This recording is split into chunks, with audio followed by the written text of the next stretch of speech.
하나님께서 우리 사람에게 여러 가지 탁월한 능력을 주셨습니다. 지적인 능력도 있고 여러 가지 능력을 주셨는데 그 가운데 하나가 바로 언어의 능력입니다. 언어학자들에 의하면 이 언어가 사실은 굉장히 복잡하고 그것에 대한 여러 가지 학자들의 관점이나 이론들이 많이 있습니다. 현대의 언어학자들 중에도 보면 유명한 우리가 많이 듣는 노엄 촘스키라는 그런 이제 변형 생성 문법을 창시한 언어학자죠. 그 다음에 또 비트겐슈타인이라고 하는 이런 언어 철학자도 있습니다. 그 외에 페르디낭드 소시르 이런 사람도 있어요.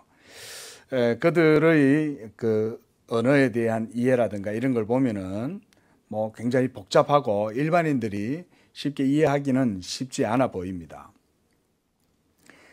그러나 먼저 우리가 하나님께서 바로 이런 언어의 능력을 가지고 계시는 것을 우리가 성경에서 볼 때에 하나님의 형상으로 지음을 받은 우리 인간에게 이 언어를 주셨다는 것은 어떻게 생각하면 하나님과 이 직접적인 어떤 대화도 가능한 존재이고 또 사람들끼리도 서로 시그널을 보낼 때 어떤 행동이라든가 그런 것으로 하는 게 아니라 이 말로써 모든 감정이라든가 또 사상이라든가 어떤 시적인 어떤 뉘앙스 이런 것들도 사실 우리가 말로 다 이렇게 하죠. 어떻게 따지면 말이라고 하는 것, 이 언어라고 하는 것은 아주 복잡하고 또 인간 속에 있는 이 언어의 어떤 메커니즘 이런 것들에 의해 가지고 인간이 언어 활동을 할 때 그 속에 하나하나 뜯어보면 아주 복잡하고 미묘한 어떻게 보면 굉장히 경이로운 그런 논리들까지도 우리가 그 속에서 볼 수 있다고 생각이 됩니다. 하나님께서 모든 세상을 창조하실 때 말씀으로 창조하죠. 이 말씀으로 모든 세계를 창조하시는 그 하나님의 말씀의 행위가 우리 사람이 닮은 거예요. 우리 사람도 말을 하잖아요. 그리고 때때로 그것으로 명령을 하기도 하고 이 말의 권세가 있는 거예요. 이 말에 그러니까 어떤 능력이라고 하는 거는 어떻게 보면 굉장히 복잡한 이유가 뭐냐면 이 말 그 자체가 하나님께서 주신 아주 놀라운 능력이 있기 때문에 쉽게 말은 이런 거다, 언어란 이런 것이다 이렇게 단적으로 말하기가 어려운 거죠. 저는 그렇게 생각을 합니다. 1절에 보니까 온 땅의 언어가 하나였고 말이 하나였다. 그러니까 말과 음성, 언어의 문법 체계 이런 것들이 모두 다 하나였다는 거예요. 인간의 언어가 하나였다는 이 사실은 우리가 언어학적으로 볼 때도 매우 다양한 의미가 있을 거라고 생각이 됩니다. 언어라고 하는 것은 단순히 말한다는 정도가 아니라 언어 작용에 의한 그런 어떤 인간의 내면의 심리적이고 또는 인지적인 그런 발화 현상 그뿐만이 아니죠. 그 안에는 다양한 인간 영혼의 내면의 활동과 또 무의식과 또 의식 사이의 어떤 복잡한 관계 속에서 어떤 소위 심리학자들이라든가 또는 인지학을 하는 사람들이나 언어학을 하는 사람들이나 이런 사람들에게 다양한 연구 분야를 제공해 준다고 할 수 있어요. 그러니까 그만큼 거기에는 인간의 언어 활동 그 자체 안에 상당히 많은 다양한 문제가 거기에 사실은 관련이 되어 있다고 할 수가 있는 거예요. 무엇보다 언어는 서로 다른 인간들끼리 서로의 객체와 객체 사이의 상호간에 이 대화가 가능하게 해줘요. 그래서 하나의 기호와 어떤 의문 체계 이것을 가지고 또 문법을 통해서 의사소통을 했다는 것에서 우리가 당시 이 노아에게서 번성한 인류의 그런 집단적인 지성 이런 것들이 이제 언어를 통해서 더욱 그 정신 세계의 어떤 체계 이런 것들이 하나의 정신으로 집약될 수 있다는 사실을 우리에게 보여줍니다. 인류의 지성이 하나의 언어와 하나의 정신체계, 문법체계 속에 이루어지니까 이들은 결국 그것을 통해서 뭘 하냐면 하나님을 대적하는 일을 꾀하는데 그까지도 하나의 정신체계를 세워나가는 그런 일들을 벌이게 된 것입니다. 본시 사람의 언어 기능이라고 하는 것은 하나님을 찬양하는 데 사용되어지는 것이었죠. 그리고 인류가 타락하지 않고 하나님이 창조하신 그 원의의 상태를 그대로 간직했다면 인간의 이 언어 발화의 능력은 하나님께서 창조하신 이 세계를 개발하고 또 발전시키고 그렇게 해서 하나님의 뜻대로 모든 세계의 질서와 조화를 이루어 나가고 관리하고 이렇게 청지기의 역할을 수행하는 데 있어서 매우 효과적인 수단이었을 거라고 생각이 돼요. 예를 들어서 동물들을 향해서도 인간이 명령을 내릴 수가 있었을 것이고요. 이 인간의 말이라고 하는 것이 굉장히 어떤 그 사물과의 관계에 있어서도 굉장한 영향력을 미친다고 이렇게 어떤 과학자들은 이야기를 합니다. 예를 들어서 일본의 어떤 학자는 물이나 그 눈꽃의 그 결정체, 얼음의 결정체도 인간의 이 말의 품성을 따라 가지고 사물의 어떤 변화가 일어난다 이런 얘기를 하잖아요. 그만큼 인간이 그 입술에 어떤 말을 하느냐에 따라서 사실은 인간의 영적인 이 능력이 사물에게도 영향을 미친다. 이렇게까지 얘기를 하는 사람들이 많습니다. 보면 정확하게 저는 이게 의사과학인지 정상과학인지 저는 잘 모르겠지만 때때로 목축을 하시는 분들도 보면 그 축사에 다 이 클래식 음악을 틀어놓는다 그래요.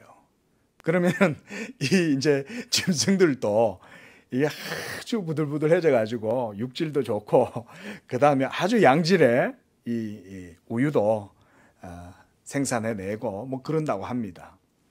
그 다음 또 화초를 만드는 게 아니죠. 화초를 재배하고 하는 그런 분들도 보면은 화훼 산업을 하는 분들도 이분들도 보면 그 화훼 단지에 이 하우스 같은 걸 재배 시설을 만들어 가지고 재배를 하는데 거기 안에도 이 클래식 음악이라든가 좋은 이름 소리들을 들려준다고 그래요. 그 단순히 음악을 한다고 하지만 인간의 언어는 사실은 음악보다 훨씬 더 위에 있는 것이라고 생각이 됩니다. 왜냐하면 이 말이라고 하는 것은 그래 따지면 인간의 심리학적인 모든 내면의 것들을 문법과 음운으로 다 이렇게 표현을 하는 거잖아요. 그 사람이 어떤 말을 하냐에 따라서 보면 그 사람의 정신을 알 수가 있는 거죠. 그 사람의 정신이라고 하는 건 언어로 표현되잖아요. 그죠? 그렇게 볼 때 이 인간 언어의 능력이라고 하는 것은 하나님께서 인간에게 주신 그 하나님의 탁월한 형상으로 지음을 받은 인간의 특별한 능력이다. 이렇게 생각이 됩니다. 다른 짐승들은 말을 못 하잖아요. 그 짐승들의 구음체계는 단순해요. 개미들도 보면 저기 먹을 게 있더라. 저기 지렁이 한 마리가 죽어 있더라. 오늘 전부 다 우리 전부 다 오늘 또 한번 고기로 한번 육식 파티를 한번 하자. 이러면 서로 간에 이렇게 뭔가 자기네들끼리의 프로토콜이 있을 거예요. 프로토콜 방식이. 그러나 인간의 그 언어 방식과 교감과 신호 체계하고는 이 비교를 할 수가 없는 거죠. 자, 그만큼 이 인간의 언어라고 하는 것은 놀라운 능력을 가졌는데 오늘 그런 인간들의 언어 능력에 큰 지각 변동이 마치 노아의 홍수가 전 세계의 이 지구의 땅덩어리를 대격변을 일으켜서 땅을 완전히 다 뒤집어 버린 것과 같은 정도의 그런 일들이 일어났습니다. 그 원인은 그들이 하나님을 대적했기 때문입니다. 자, 2절을 보니까 그들이 동방으로 옮기다가 시날 평지를 만나 거기에 거류했다 그랬습니다. 노아의 홍수 이후에 이제 방주에서 나온 그 노아와 노아의 가족들, 이 사람들이 8명의 이 사람들로 인해서 다시금 인류가 번성을 하기 시작합니다. 그러면서 그들은 이제 점점점 그 아라랏산에서 내려와서 점차 이 바벨 평지로까지 이동을 한 것 같은데, 바로 이 시날 평지가 어디냐면 지금에 있는 유프라테스 강, 티그리스 강, 이 메소포타미아 문명이 발상지라고 하는 바로 거기에요. 거기가 바로 이 바벨론 평지라고 하는 곳입니다. 거기가 매우 큰 평원인데 바로 거기에 평지를 만나서 이곳에서 이제 인류가 삶을 정착하게 된 것입니다. 그런데 그들이 그곳에서 뭘 먼저 하냐면 하나님을 예배하고 하나님을 향한 제단을 쌓은 것이 아니라 자기들의 이름을 새겨서 높이자. 4절 말씀 한번 보세요. 또 말하되 성읍과 탑을 건설해서 그 탑 꼭대기를 하늘에 닿게 하여 우리 이름을 내고 온 지면에 흩어짐을 면하자. 여기서 성읍과 탑이란 말은 뭐냐면 도시를 건설했다는 거예요. 도시가 사람들이 모여 있잖아요. 그 왜 모여 있겠어요? 사람들이 왜 모일까요? 서로 살아가기 위해서, 공동의 이익을 위해서, 상호 이익을 위해서, 이 호혜성, 우리가 이런 말 쓰잖아요. 그 상호 이익을 위해서 사실은 도시에 모이는 거예요. 그리고 그곳에서 그냥 모여서 사는 것이 아니라 또 탑을 쌓아요. 사람들이 모이면. 항상 사람들이 모이면 바로 이렇게 하나님을 대적하는 문화가 거기에서 자체적으로 생산이 됩니다. 그리고 그 탑 꼭대기를 하늘에 닿게 해서 우리의 이름을 낸다 그랬어요.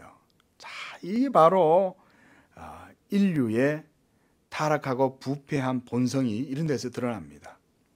사람은, 타락한 사람, 이 하나님을 섬기지 않고 하나님을 떠난 사람의 마음속에는 뭐가 있냐면 야성이라는 게 도사리고 있어요.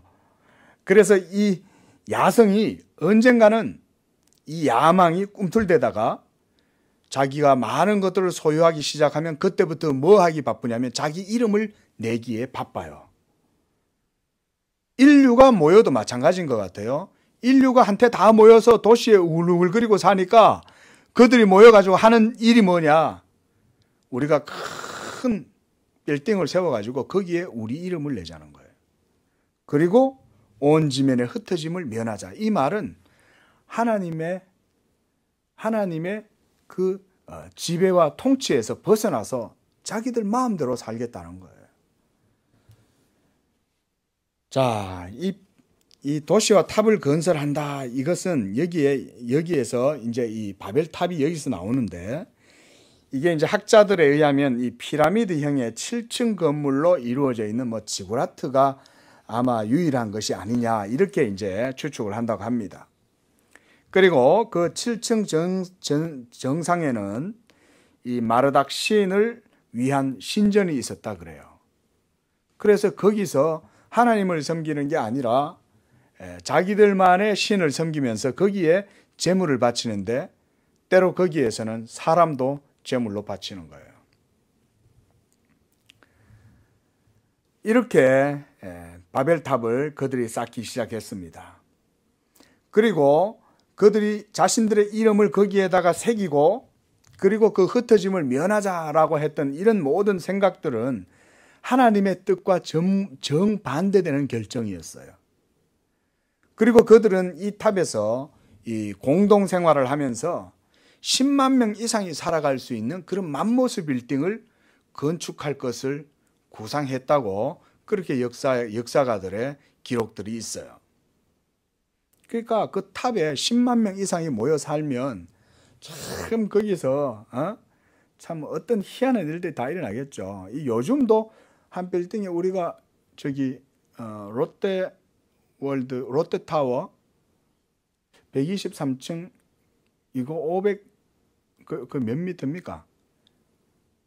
예, 근데 하여튼 거기 10만 명 들어갈 수 있습니까? 못 들어가잖아요. 못 들어가는데 참 이런 큰 맘모스 빌딩을 지으려고 구상을 했다는 거예요. 예, 얼마나 참 인류가 대단한 야심을 가지고 했겠냐 이거죠. 근데 그것이 결국은 하나님을 대적하기 위한 것이다.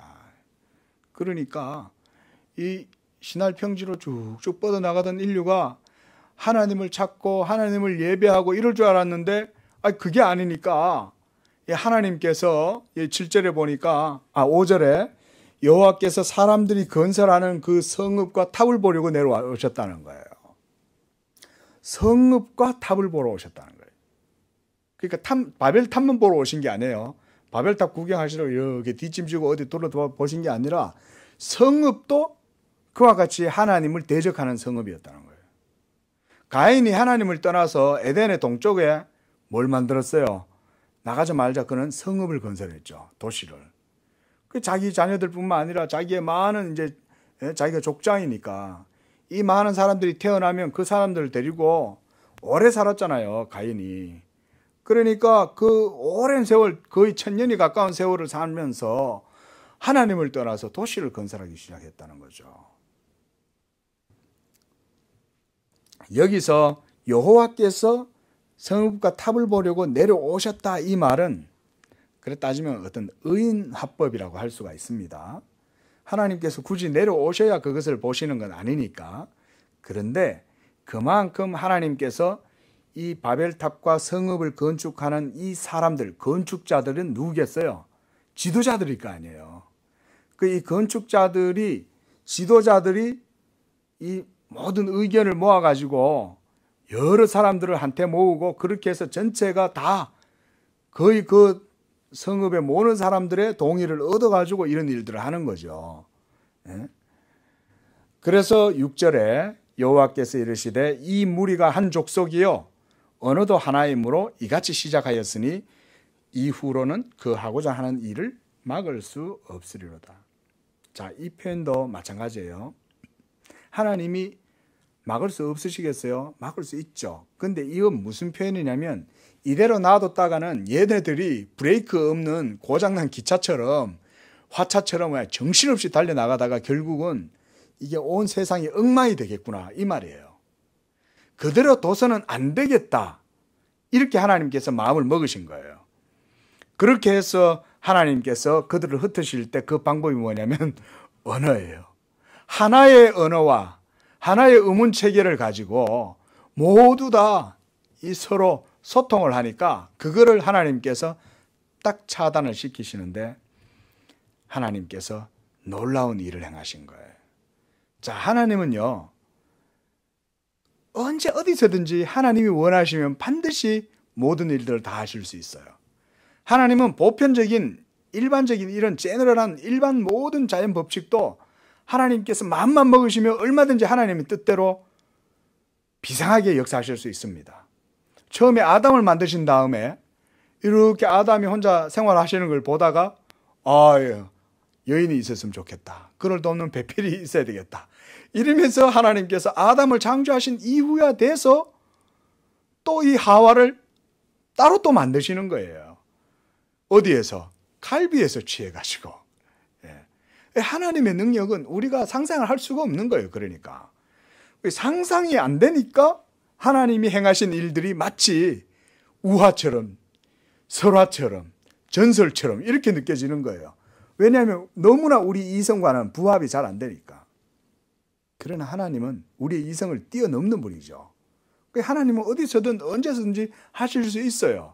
돌아가는 지구도 멈출 수 있고 심지어 지구를 반대로 돌릴 수도 있고 하나님은 얼마든지 하실 수 있는 분이에요. 언어의 현상도 마찬가지입니다. 이 언어를 하나님께서 혼잡하게 해버림으로 말미암아 이제는 인류가 서로 하나가 되지 못하고 뿔뿔이 흩어지게 된 것입니다. 그래서 7절 8절을 보면 자 우리가 내려가서 거기서 그들의 언어를 혼잡하게 하고 그들이 서로 알아듣지 못하게 하자. 또한 8절에서 하나님께서 그들을 온 지면에 흩어버리셨다. 이렇게 말씀합니다. 그러고 나니까 그제서야 그들이 이제 그 도시 건설하는 것을 그쳤더라. 이렇게 말씀하고 있습니다. 그러므로 그곳 이름을 바벨이라 하니 여호와께서 거기서 온 땅의 언어를 혼잡하게 하셨습니다. 이렇게 해서 인류가 하나님의 그 섭리로 온 지면에 이제 흩어지게 된 것입니다. 거기에서 뭐 이제 남미 또 뭐 아프리카, 북미 대륙뿐만 아니고 전 세계로 뭐 섬으로 뿔뿔이 다 흩어지게 되는 거예요. 점점 시간이 지나면 지날수록. 자, 바벨이라고 하는 이름은 신의 문이라는 뜻인데요. 이 바벨이라는 말을 히브리식으로는 발벨이라고 해서 혼란으로 해석을 할 수가 있어요. 발벨. 그러니까 하나님께서 그 이름을 바벨이라 하니 여호와께서 그 온 땅의 언어를 혼잡하게 하셨다. 이렇게 됩니다. 자, 이렇게 해서 바벨탑이 이제 축성되는 것이 이제는 멈춰졌어요. 더 이상 거기에서 여러 사람들이 한테 같이 살아갈 수가 없게 된 거예요. 왜냐하면 여러 가지 언어가 되니까 이게 할 수가 없는 거예요. 그렇게 해서 이 바벨탑 이 중건이 멈춰졌는데 그 이후로도 이 바벨의 그 제국의 왕들이 계속해서 이 바벨탑이야 이런 것들을 재건을 하려고 몇 번의 수차례의 재건의 시도가 있었지만 계속해서 실패를 했다고 합니다. 마지막으로 이 바벨을 재건하려고 시도했던 사람이 누구냐면 바로 우리가 다 아는 그 알렉산더 대왕이에요. 그런데 바로 이 헬라 제국의 대왕이었던 알렉산더가 그도 젊은 나이에 갑작스럽게 죽어버리죠. 그러고 나서 더 이상 이 바벨탑이 재건되지 못하고 멈췄다고 그럽니다. 그러면서 그 인근에 살아가던 사람들이 오랜 동안 그 이제 성의 터가 그렇게 있으니까 거기에 있는 벽돌들을 빼내가지고 자기들 집을 짓는데 그걸 쓰는 거예요. 그래가지고 엄청나게 많은 그런 이제 성이 구멍이 나고 그렇게 해서 더 이상 이 바벨탑과 그 도성이 재건이 되지 못했다. 이렇게 역사가들에 의해서 말해주고 있습니다. 자, 이렇게 이제 하나님께서 인류의 역사 가운데 또 한 가지 큰 어떻게 말하면 심판을 내리신 거죠. 언어들을 혼잡게 해버린 거예요. 이거 덕분에 오늘날 우리가 영어 배우느라고 고생하는 거죠, 그죠? 뭐 언어도 여기서 여러 이제 여러 계열로 언어가 이제 나뉘어지죠. 뭐 산스크리트 언어다, 뭐 유로보다, 뭐 여러 가지 이제 언어들이 많이 있는데, 자, 그런데 이렇게 혼잡하고 흩어졌던 언어가 언제 다시 모이게 됐냐면 예수 그리스도의 이 복음이 전해지고 그러면서 성령이 임하시고 그렇게 해서 그 성령이 임하실 때 어떤 현상이 일어났냐면 그 오순절 성령의 그 강림이 이루어지는 바로 그곳에 각국의 언어를 방언으로 말하는 역사가 일어나게 된 거예요. 자, 이 결국은 그래 따지면 하나님의 반전이라고도 할 수 있어요. 그렇죠? 놀라운 하나님의 반전이 일어난 거죠. 다양한 언어들과 다양한 방언들이 있었는데 여러 지역의 언어들이 있다가 갑자기 오순절 성령의 역사가 일어나니까 그곳에 모여있던 120문도들에게 각 지역의 언어들이 방언을 통해서 막 터져 나오는 거예요. 그들이 그 언어를 배우지도 않았는데 그들은 그거 출신도 아닌데 그 천하 각국에서부터 모여든 모든 사람들이 갑자기 거기에서 자기가 알아듣는 방언들이 이 예루살렘 사람들이 이 방언을 하니까 깜짝 놀란 거예요. 예? 자, 여기서 하나님의 섭리가 뭐냐면 이제 흩어졌던 그 온 인류를 하나님께서 예수 그리스도라고 하는 그 복음과 예수 그리스도의 영으로 말미암아 인류에게 새로운 언어의 체계를 저는 부여했다고 그렇게 생각을 해요. 물론 구음은 여러 개예요. 언어 체계와 문법도 여러 개예요. 그러나 그들은 이제 하나의 정신으로 하나의 언어를 말하게 돼 있어요. 뭐냐면 바로 예수 그리스도입니다. 이 예수 그리스도를 통해서 다시금 이 하나님께서 언어로 혼잡게 해버린 그 사람들 마음속에 다시금 찾아오시는 거예요. 7절 말씀을 조금 주의 깊게 볼 필요가 있어요. 여기서 보면 하나님이 이렇게 말씀하셔요. 자, 우리가 내려가서 그들의 언어를 혼잡하게 하여 서로 알아듣지 못하게 하자.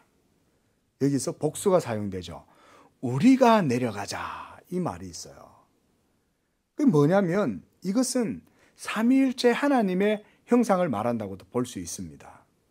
우리라는 표현을 쓰니까 하나님은 한 분이신데 그 하나님께서 그들의 언어를 혼잡하게 하실 때 우리라고 하는 복수를 사용해서 이 일들을 행하셨다는 거예요.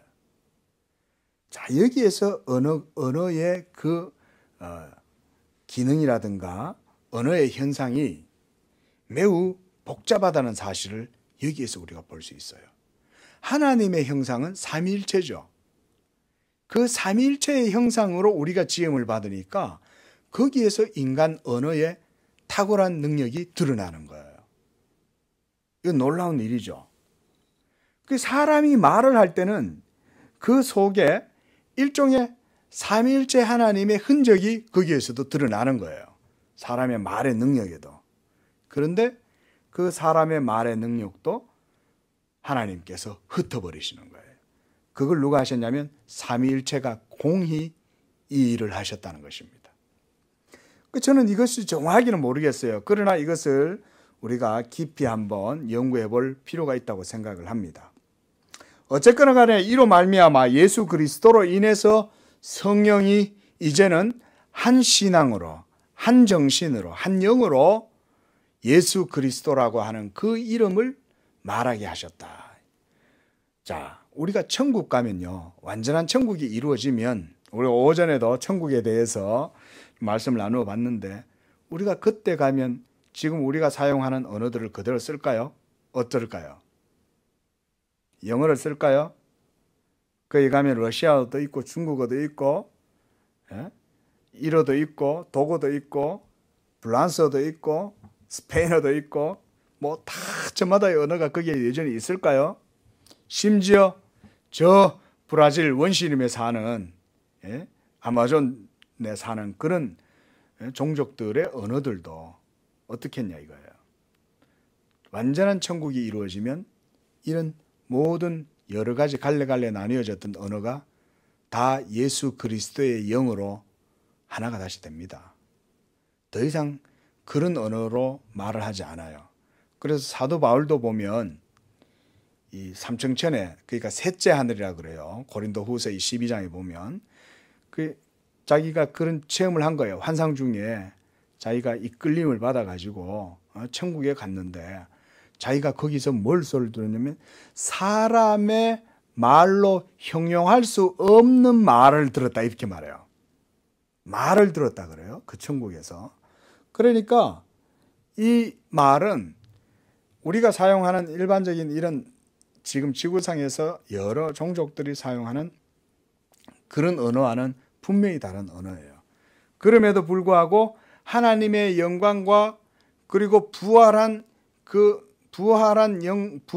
몸과 영을 가지고 있는 그 천국의 시민들이 사용하는 언어는 하나님의 영광을 찬미하고 그 하나님 나라의 탁월한 그 생명과 그 거룩한 영광 속에서 그런 것들을 표현하고 드러내는 데 있어서 가장 아름다운 언어가 아닌가, 저는 그렇게 생각을 해요. 그 천국 가면은 결국은 언어가 다시금 하나가 되는 거죠. 그때 그 언어는 뭐냐면 온전히 삼위일체 하나님에 대한 영광을 노래하는 거예요. 오전에도 보았듯이 성부와 성자와 성령이 천국에 있어서 완전한 빛으로 계시기 때문에 그 빛 가운데 온 인류가 하나님을 찬양하게 될 것입니다. 자, 이렇게 해서 이제 언어가 나뉘어짐으로 말미암아 전 세계에 이제는 각 종족과 나라들과 도시가 전부 다 흩어지게 되는 것입니다. 이제부터 10절부터 이제 마지막 절까지는 계속해서 이제 이 족보에 대한 내용이 나오는데요. 여기에서 또 한 가지 특기할 만한 것은 뭐냐면 점점점 그 인간의 수명이 줄어들어가고 있다는 거예요. 처음에는 셈이 100세 이후 홍수 후 2년에 아르박삿을 낳고 그러고 나서 500년을 지내면서 자녀를 낳고 그리고 아르박삿은 또 403년을 지내며 자녀를 낳고 또 셀라는 403년을 지내고 그 밑에 이제 17절에 430년을 살다가 또 좀 지나서 19절에는 209년으로 갑자기 탁 줄어요. 그렇죠? 이때 뭔 일이 있었는지 모르겠어요. 이 어떤 학자들은 주석가들은 이때 어떤 의미 있는 사건들을 해석을 해내는데 저는 그 부분에 대해서는 정확하게는 모르겠습니다. 어쨌든 분명한 거는 이 갑자기 벨렉에 이르러 가지고 갑자기 수명이 많이 줄어들었어요. 209년으로. 그러고 나서 루가 또 스루를 낳은 후에 207년을 지내고 그러면서 23절에 나홀, 이 나홀이 이제 나오죠. 이 아브라함의 할아버지입니다. 이 아브라함의 할아버지인 나홀이 이제 200년을 살게 되고 그러고 나서 나홀을 낳은 후에 200년을 지냈고 그리고 나홀은 또 119년을 지내면서 이 자녀들을 낳았습니다. 그 벌써 이제 확 줄어들었죠. 그렇죠? 그리고 이제 26절에서 이제 데라가 나오는데 이 데라에게서부터 이제 하나님께서 또 새로운 역사의 전기를 여기서 마련을 하고 계세요. 자, 이제 데라는 그렇게 해서 아브라함과 나홀과 하란을 낳은 후에 이제 하란에 거하다가 거기에서 이제 32절에 205세가 돼서 죽습니다. 자, 이렇게 이제 수명이 점점 줄어들다가 이제는 아브라함에게 와가지고는 이제 수명 연한이 이제 100세 단위로 이제 떨어져요. 100세 단위로. 이렇게 볼 때에 이제 이 인류가 점차 수명이 줄어들어 간다는 것을 보여줘요. 이건 뭐 때문이겠습니까? 이건 다른 거 아니에요. 이 지구의 생존 환경이 급격하게 다 바뀌었기 때문에 그래요. 그러니까 사람들이 가지고 있는 어떤 생물학적인 삶의 능력이 아주 엄청났던 거죠. 지금에 비하면. 그 어지간해가 안 늙는 거예요. 이게 지금 우리 시대의 사람들과 비교하면. 그때는 웬만해가지고는 늙지를 않는 거죠. 몇백 년이 지나야 서서히 늙어가는 거예요. 근데 이제 바로 이렇게 노아 홍수 이후에 저는 여지없이 결국은 파괴된 자연 때문에 그렇다고 생각해요. 이렇게 해서 이제 모세는 이 11장에 와서 이제 셈의 족보를 매우 상세하게 설명을 하고 있어요. 그리고 이 셈의 족보를 이렇게 기록하는 이유는 뭐냐면 바로 아브라함을 얘기하기 위해서 이렇게 기록을 하고 있는 것입니다. 그래서 27절에 보면 데라의 족보가 이러하니라 라고 하면서 데라의 족보를 따로 언급을 하고 있어요. 그렇게 해서 데라에게서 아브라함과 나홀과 하란이 나오고 그리고 이 하란에게서 롯이 나오고 하란은 그 데라 자기 아버지 데라보다 먼저 일찍 요절해요. 죽어요.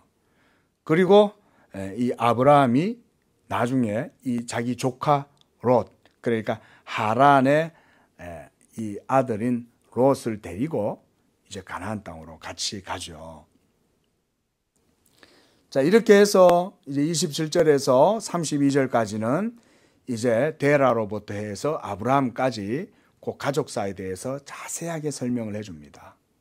왜냐하면 누가 포커스냐면 바로 아브라함이 주요한 인물이기 때문에. 그리고 거기 29절에도 보면 아브라함과 나홀이 장가들었는데 아브라함의 아내의 이름은 사레고 나홀의 아내의 이름은 밀가다. 그리고 그는 하란의 딸이고 하란은 밀가의 아버지며 또 이스가의 아버지더라. 이 나중에 다 이 아브라함의 족속들이 다 서로 이렇게 서로 연결이 돼 가지고 이렇게 결혼을 하고 그렇게 합니다. 그리고 또 한 가지 30절에 사레가 임신하지 못함으로 자식이 없었다. 모세가 이렇게 기록하고 있죠. 벌써 여기서 모세는 이삭도 언급을 하려고 그렇게 생각하는 거죠. 그죠? 자식이 없으니까. 그렇게 해서 그들이 이제 31절에 보면 데라가 그의 아들 아브라함과 하란의 아들인 손자 롯과 그 며느리 아브라함의 아내 사레를 데리고 갈대아인의 우르를 떠나서 가나안 땅으로 가고자 하더니 어디에 머물렀냐면 하란에 정착을 한 거예요. 이렇게 볼 때 당시 메소포타미아에서 우르 지역이에요. 메소포타미아 그 갈대아 우르라는 지역이 있습니다. 거기에서부터 이제 이 가나안 땅으로 데라가 가고자 했던 것은 맞는 것 같아요. 그런데 우리가 사도행전이나 이런 다른 데서 보면 스데반의 설교 같은 데서도 이 메소포타미아에서 아브라함이 하나님의 부르심을 받았다 이런 얘기가 나옵니다. 거기에서 그 스데반의 설교에 근거해서 보면 이미 아브라함은 갈대아 우르에서 자기 아버지 데라와 함께 살아가고 있을 때 벌써 하나님의 부르심을 받았음을 알 수가 있어요.